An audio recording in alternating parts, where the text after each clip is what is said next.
G'day fellas and welcome to a casted game. Spawning in on the south, the south corner of the map in the orange trunks, playing as the Abbasid dynasty, we've got Tikkum.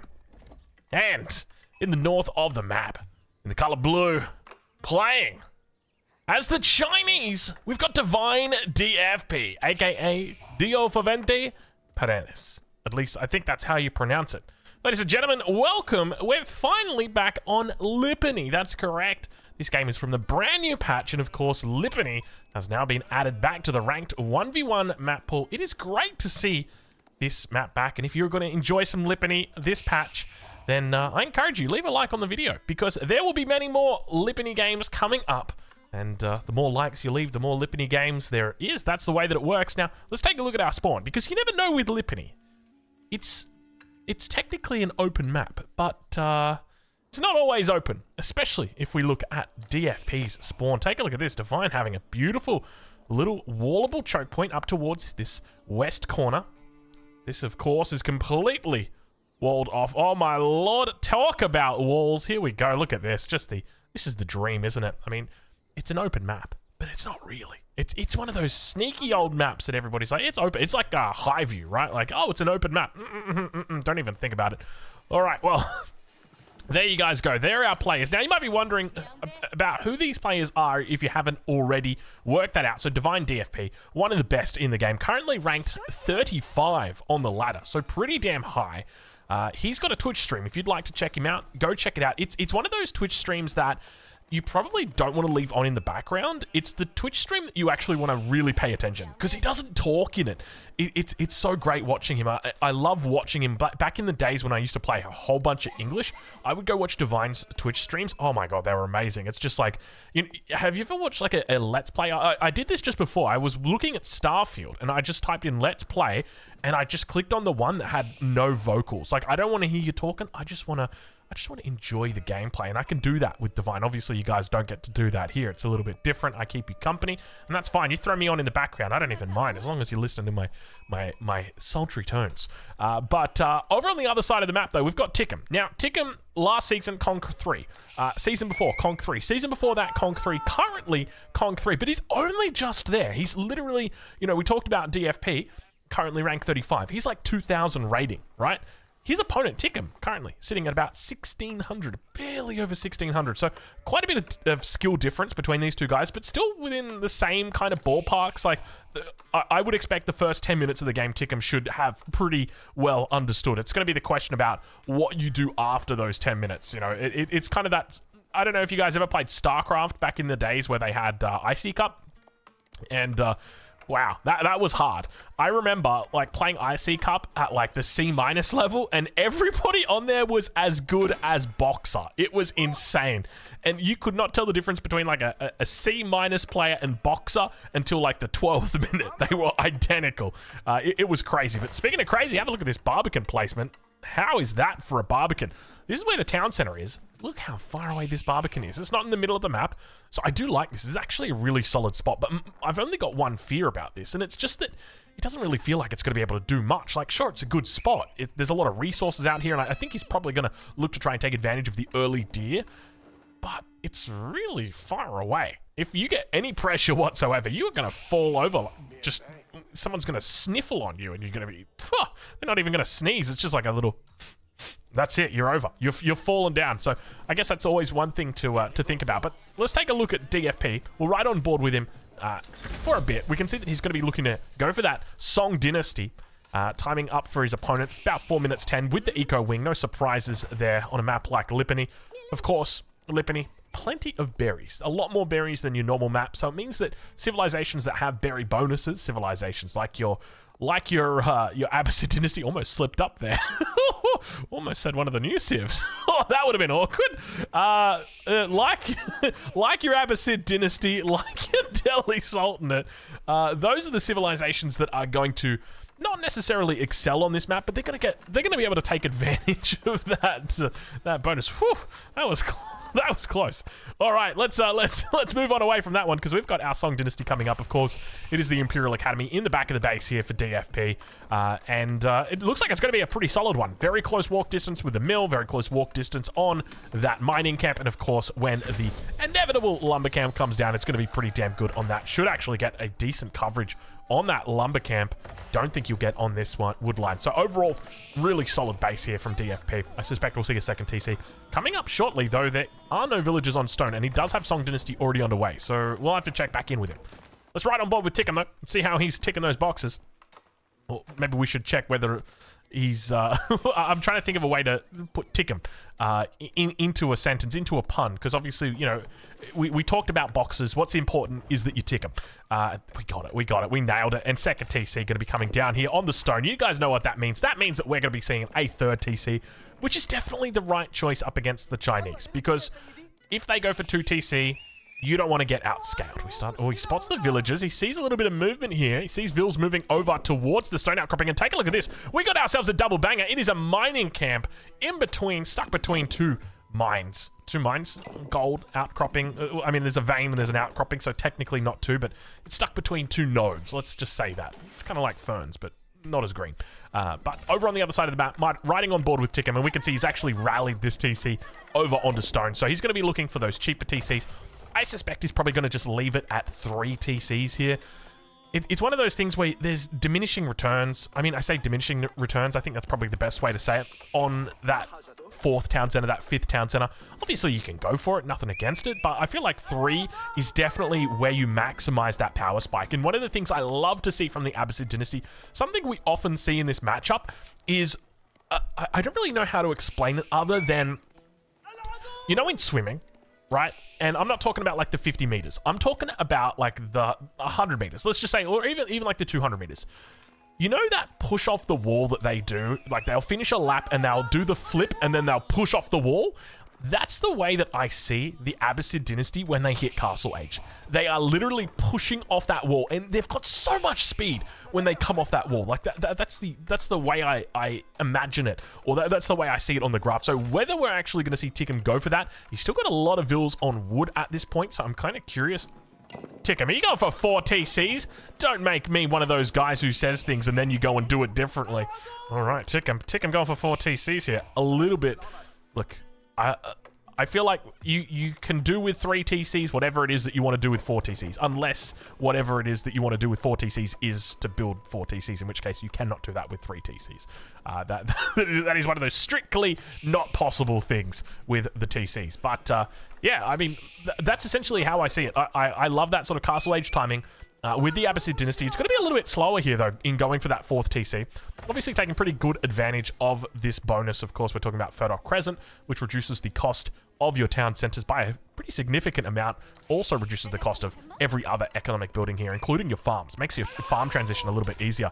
Have a look at this TC, though. Nice little spot that he's got over here on the west corner. So, all 4 TCs in a line. The stars are aligning. No, the TCs are aligning, my friend. It's happening. All right, let's check in on that north side. Oh my god, are we seeing 3 TCs coming out from DFP? Yeah, okay. This is starting to get interesting. Now, I mean, I'm just, to be honest, I'm unranked. I haven't actually played a ranked game this season yet, but I'll be honest.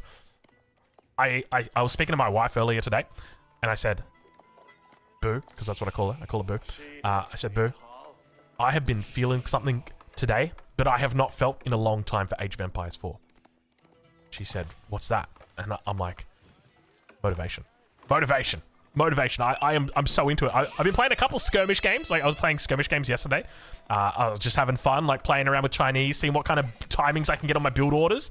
And I'm like, oh, I'm feeling it. I'm starting to feel it again, ladies and gentlemen. It's so nice when you get that spike back. And I think that one of the big things that's done that for me, and I'm sure it will do that for a lot of other people, is the inevitable expansion. I just can't wait for it. I can't wait for it. I can't wait to be able to play the Byzantines, the Japanese, all the variant civs as well. Can't wait to get my hands on the Juicy's Legacy. I'm sure they'll probably rename it again.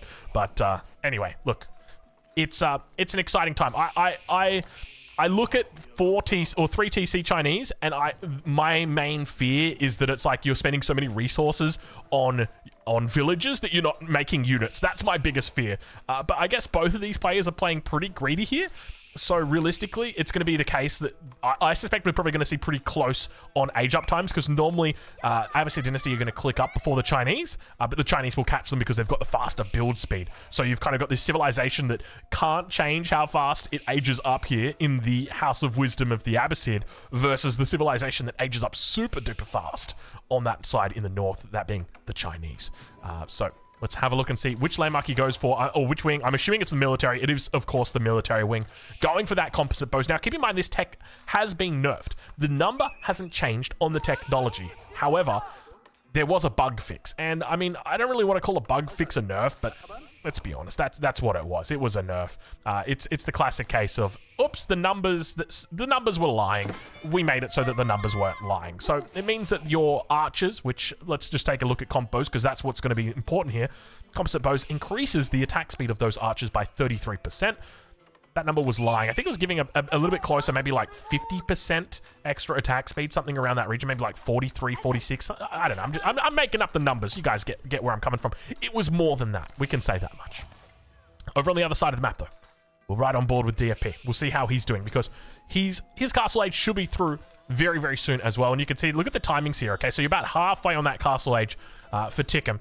Meanwhile, DFP, he's about to click up, but watch how fast he'll go up. He will skyrocket up. You got 43 seconds here. I reckon DFP will probably even be up before him.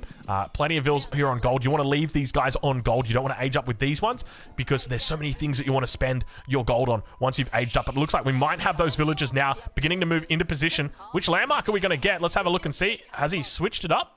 No, it's going to be the clock tower. What does he put it down? He puts it down with the gold vills. Oh, my lord. This is just... It's one of those cases where I'm saying things, but the players are just ignoring it. Only the 9 vills on the clock tower, but have a look how fast he's catching him. 12 seconds, 10 seconds on that military wing, and you're about to get ready for it. Look at this. We're at 5 seconds. I reckon he's going to... Oh, it's close. It's close. Tickham going to be just pipping him at the post right there, our swimmer. Clock tower coming up the rear about 5 seconds after. Not too bad on that timing. 12 minutes. No units really traded out at this point in the game. Clock tower comes down, but now we get to see what this is what I was talking about. That explosion of units about to come out of the blocks here for Tickham. Have a look at this. 6 Ghulams in queue at the moment. 4 crossbows. Look at this. He's got plenty of barracks, plenty of archery ranges coming up. And he is just going to be spamming non-stop down the middle. And that's exactly what you want to do. Try and get there before the enemy gates it off. If they do gate it off, you're going to be fine. You're just going to burn that bad boy down. Meanwhile, back in the base of DFP, we've got a similar combination. We've got palace guards together with crossbows. You want to know who wins out of these two? So do I. Let's find out. But that's not the only thing he's going for. He's mixing in everything. Take a look at Tickham. We've got spears and we've got those archers. Remember that he's got comp bows as an option. He's not going to be looking for it just yet. Instead, going to be going into boot camp, so a little bit more health on these units. It looks like we may have our first kill of the game as the crossbows, as well as the Ghulams, look to take out that villager in the middle of the map. There is no wall coming up for you today, DFP. You've left it a little bit too late. And now everybody's here. Everyone's online. Let's see how much damage can be done, because Tickham's actually ahead on that villager count, up by about 8 at the moment. Technically, these guys are going to be running the same number of villagers per minute. So the way that it works is China is running at the moment 3 TCs, but technically has the equivalent of 4 TCs because of that Song dynasty that we can see in the top right-hand corner, whereas Tickham obviously has 4 TCs, but he pays a little bit less for his villagers, so he can spend more resources on units. And have a look at this. Less than 2 minutes into this castle age, and we've already got 35 military out on the field for Tickham. Absolutely going ham right now, spamming out just villagers and military. That's it. Not looking to age, not looking to do anything. And now the Ghulam's going to come in. Crossbows on the backside should be able to dish out some damage, and we can see that the palace guards on the defensive here are going to be doing a pretty decent job. The one thing I'm kind of scared about is the transition into a unit composition that is more varied for Tickham. It's going to mean the end for DFP, just because the numbers here are going to start to really overwhelm him. He's going to have those cheaper units. We can see the archers coming through yet to receive their veterancy, by the way. He's going to need to go into a nest of bees if he wants to defend this, but we've got camels already out. And now, remember, camels obviously do pretty damn well against siege, getting that extra 10 bonus damage. And look at the numbers coming through for Tickham. This is what I was talking about, the explosion of Abbasid units out of the gates coming through. at that castle age time. Now remember as well, Tikkum, he's a little bit lower on the rating side than DFP, Divine DFP. So one of the things we're going to have to keep in mind is that DFP, he's the king of defense. He knows how to hold him. He knows when to fold him. Let's take a look. Nest of Bees, just kind of chilling out, minding its own business. Got to pull Vils if he wants to keep it alive. Looks like he will. Nest of Bees doesn't get any shots off, but the Vils are going to be able to repair. Nest of Bees is going to be able to fire down. He needs to make sure he focuses down all these units. We can see the crossbows turning around. Nest of Bees is going to be defending. He's got a second and a third one coming through. Plenty of archery ranges, but not enough production. Only the 2 barracks down at the moment, 4 archery ranges. Nest of Bees manages to keep it alive in the back. Look at this, the hero of the day, the Nest of Bees. Fortunately, there's no friendly fire on that bad boy. Otherwise, these archery ranges would be absolutely toast.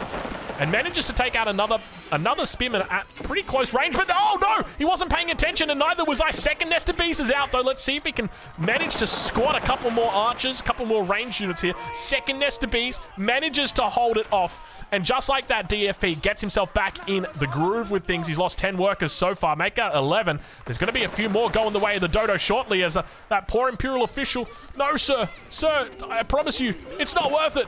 Oh, it's always worth it, says the Imperial official. And look at this stream of units coming into the base right now. DFP in trouble. As now, this is where it gets hard to defend as the Chinese, because the Abbasid flood does not stop. All he's doing right now is just making units. I say that as he's transitioning to farms, as he's picking up relics, as he's getting more upgrades. Look at this man go. Tikkum right now. Is he smurfing? This guy's only 1,600, he says. Only 1,600, only 1,600, and he's playing this damn well. Tikkum right now looking like a 2,400. This guy, this is the new kid. You know, last year's kid, Voldemar. He kind of took off. I don't know if you guys saw that. Kind of took off. He's kind of a big deal now. I reckon Tikkum, mate, you got it on the cards. You keep playing, you keep practicing, so you are going to be going a long way. This is impressive stuff so far from Tikkum. Really good tempo. I'm loving it. Out of the gates, just going so strong. Continuing to flood those units into the enemy base, but does look like he will get cleaned up in this northern corner. Combo's now going to be completed. And the question's going to be whether that nerfed Abbasid combo is going to make a difference, but the Nest of Bees are not going to leave many options here as they absolutely eviscerate that back line. Oh, don't you love it? If there's one thing I love about the Chinese, it's the Nest of Bees. The mangonel that is indiscriminate. It just kills everything with the same amount of damage. It's not like those mangonels where it's like, oh, I do a little bit more damage to ranged units. No, no, no, sorry, Bob. We kill everything. We even kill Springles. That's my favorite. Oh my god. Isn't it the most beautiful thing when your enemy sees your Nest of Bees and like, okay, we're gonna make Springles. And so you just say, okay, well, you make Springles. I'm just gonna make Nest of Bees. And they march like there's 7 Springles in a line up to you, and you just get your Nest of Bees and you right click the one in the middle and it just kills 5 of them straight away. And you're like, yeah, it's a balanced unit. It's perfectly balanced. I don't know what you're talking about. But speaking of talking right now, look at this. A lot of talking on this south side of the base. Not a lot of moving though. Getting more and more units. The defense has been solid from DFP. We start to see the Trebuchet coming out as well. More Nest of Bees rounding out that composition. Really solid comp here. The one thing that he is weak to, and I will say this now, cavalry, horsemen, knights. This is a big opening for Tikkum, and it looks like he will recognize that as well. 13 knights now in queue, spamming out those stables. Look at this. We got 4 stables down, 5th one on the way, 6th one in queue as well. And this is something that's so important to recognize as any civilization, really, because it seems so simple. I just make men-at-arms and I make crossbows, and then I just laugh at my enemy. And it's like, well, yeah, sure. And what happens if they make cavalry? The cavalry just absolutely wipes you out. So you've got to be very careful of that. And that's part of the reason why, in my opinion, the supreme combo, spearman crossbow. Spear crossbow together with like a Nest of Bees on the back, literally undefeatable. Nothing can beat it. Not even a Great Bombard. Even though the Great Bombard is quite great, and they did make the Great Bombard great again, I still don't think it could beat that combo. Maybe it could. Great Bombards are pretty good. Oh, we got ourselves a little bit of a transition in the back of the base here. At the same time towards the front. Looks like may get caught out of position, but he does. This is another thing to note. The Lancers have been scouted. So if anything, DFP should be thinking, okay, there's Lancers coming in. I should be looking to make some spears. Even if it's just a couple. That's all that matters. You just want a couple. Now, can we just talk about this farm transition in the back of the base just quickly, okay? There's not enough space here for a second layer of farms. And I don't like that. One of the most important things to do as the Chinese is make farms and really utilize those granaries. Because the later the game goes, the bigger that bonus starts to get. Once it starts stacking with things like precision crossbreeding, once it starts stacking with your unique upgrade that you can get in the Imperial Age for that extra speed, it's going to really start to stack. So to have granaries positioned like this, if we take a look, you know, it's affecting the first row, but it would also affect the villagers. If we take a look here, we can see that there is a second row here that is just missing, and that breaks my heart. So just moving those granaries just a little bit further down, over towards this side, that would have been my perfect spot for this. Keep going to be coming down. Looks like we've got plenty of units, but there might be a bit of a sandwich in the middle here. Nesta Bees could get caught out of position. We do see that there was a knight up there. At the same time, looks like we've got Trade Wind. Big shots coming in by the Nesta Bees right now. DFP looking to put a new target on the list, on the hit list for the devs. He's saying right now, hey, devs, you forgot to nerf me. I'm still strong, baby. Don't, devs, I'm adding you right now. Don't nerf the Nesta Bees, all right? Perfectly balanced unit. We love it. We love it. We love the Nesta Bees, don't we? Don't we, kids? Yes, we do, Drongo. Yes, we do. And you know what else we love? We love these little run-bys, these cheeky little run-bys. Marine Lord does it with a single spearman. Tickham just taking a bit of his army, moving up towards this top side. But you got to remember, your opponent's on 3 TCs. Technically 4 TCs, or the equivalent of it. You kill 4 villagers, bro, it's like, it's 20 seconds and they're all back. I don't know what you're on about. So, like, this 61 villagers that you've killed, not even relevant. I don't even care. Like, we're fine. We're a little bit behind on the village count, sure.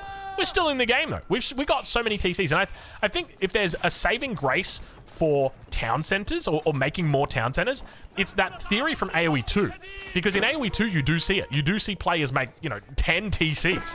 And you become unrateable, right? Like, okay, I lost 20 vils, and then I made 20 vils. It's a simple, you know, modern problem for a modern solution, or modern solution for a modern problem. You guys get the point. We got big raids back at home, though. Imperial Age about to come through for Tickham. Tickham on the defense now. Big cavalry mass starting to build here. We can see the boar getting involved. Did I see it? Did I see that? Didn't see it. Maybe not. Oh, he's going to get involved right now. That's for sure. No, he doesn't mind. Takes an arrow to the knee, and he's going to have a cry, but shoot him in the back with all those bees. He doesn't care. He's absolutely fine. All right, well, we've got Imperial Age now coming through for Tickham. Let's take a look and see what upgrades we've got. We've got improved processing, going to be the first one off the rank.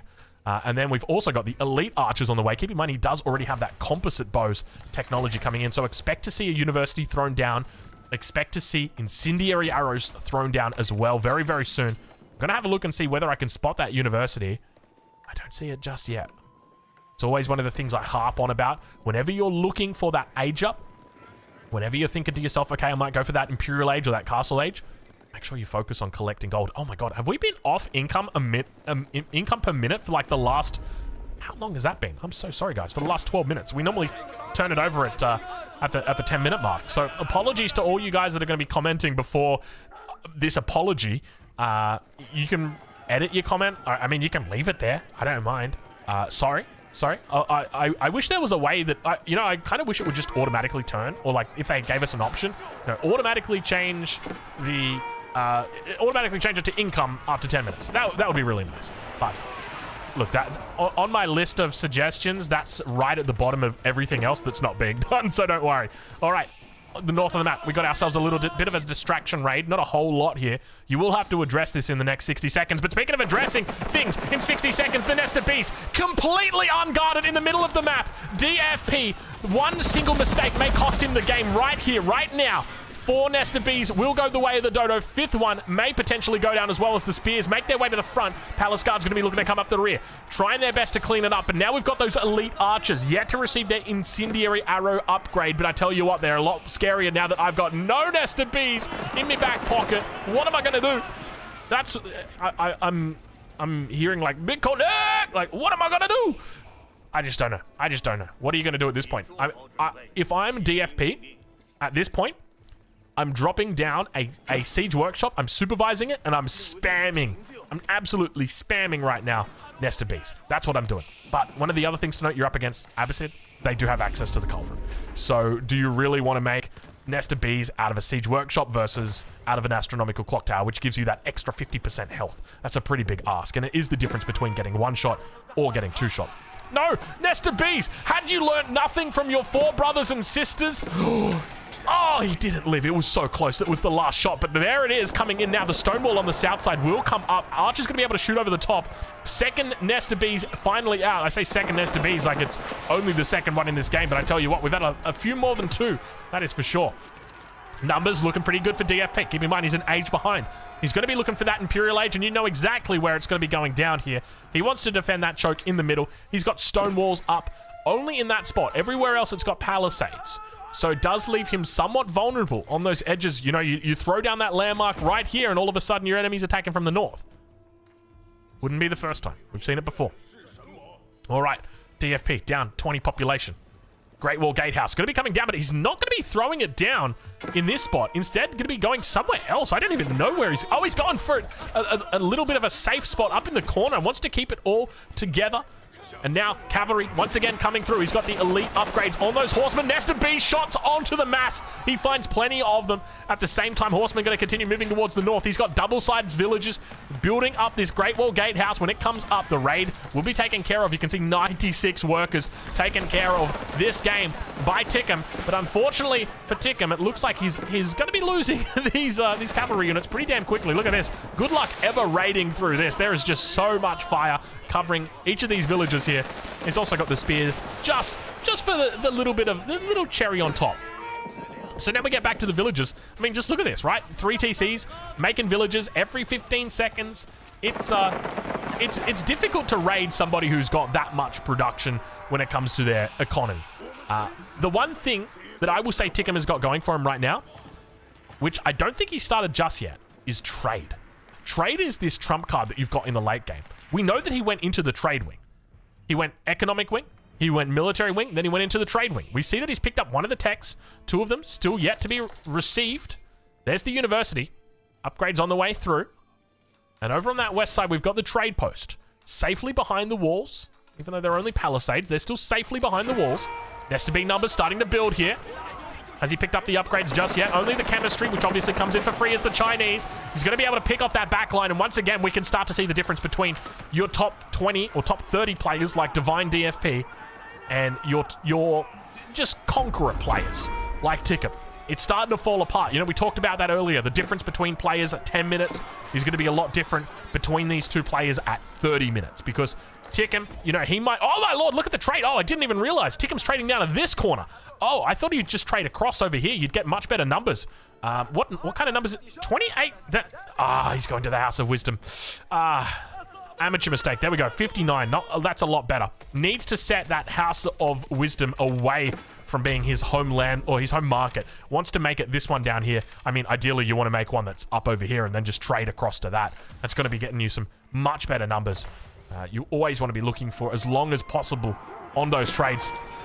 But now it looks like Divine is finding his stride, maxed at 200 out of 200. He's found Imperial Age, looking for a bombard as well. And now Tickham on the defense, looking to try and hold on. And you can see all those gold caps, but all of the nest of bees raining in from the top of the rope, looking to try and find conversions here. Continuing to move forward, those palace guards going to get caught out of position a little bit ahead of themselves. He's going to be careful with the stealth forest. We don't see any culverin coming through right now. Tickham got to be careful. Nest of bees firing off towards the center of the mass. There's not much back there. Cavalry continues to move through. He's also got those elite Ghulam on the front line. The camel riders have also got their upgrades in the nest of bees. One of them looks like it will go down. It's sitting on 1 health. Just breathe on this guy. Sneeze in his direction and he'll be gone. But those nest of bees still standing strong. Now finally get taken out, and the Ghulams are going to be what save the day here, turning the tide of the battle. And Tickham takes this massive fight in the middle of the map and turns the tides once again in his favor. Wow, this is a game that is swinging back and forth, ladies and gentlemen. It doesn't stop, and Tickham actually taking a nice little point lead. We talked about it before, the fact that he's got the trade in his back pocket, and I think this really is the trump card. Because you've got to remember, as long as the longer this game goes on, Divine's got access to infinite gold in the form of his Imperial officials. But that's it. There's nothing else going for him. He hasn't picked up any relics at this point, and when it comes to gold veins on this map, realistically, there's 1 gold vein outside his base that's currently being gathered. The large gold over on the west side, the large gold vein over on the east side. I don't even know where it is. Where is that large gold over on the east side? Is it just completely gone? Did it even spawn in? I'm not 100% sure. He's moving into hand cannoneers. He's picked up the pyrotechnics upgrade, so should be able to deal with those gulags. But God, they're tanky. Look at the amount of damage they take.